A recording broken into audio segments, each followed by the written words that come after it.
Hello friends, नमस्कार। जय जगन्नाथ। जय माँ माणिकेश्वरी। लोके कहती पर झील घर भांगे।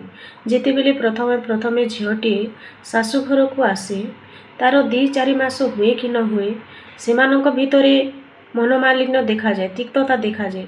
से पुओटी सांगरे भलरे थाए, ता स्वामी सांगरे भलरे थाए, भलरे मिसिकी थाए, भलरे तार सुखर संसार करुथाए।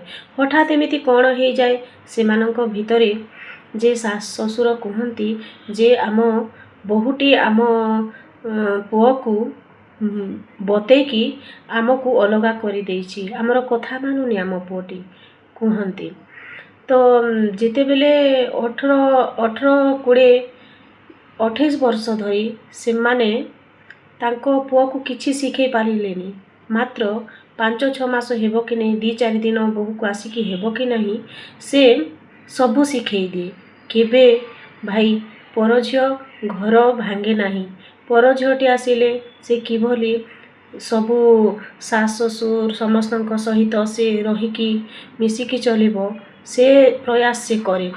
से माने बोधे तांकर पुओ बहुर खुशीर संसार देखि पारंती नहीं। से माने ईर्ष्यारे जलंती। सेथिपाई से माने कहती पर झील घर भांगे बोली।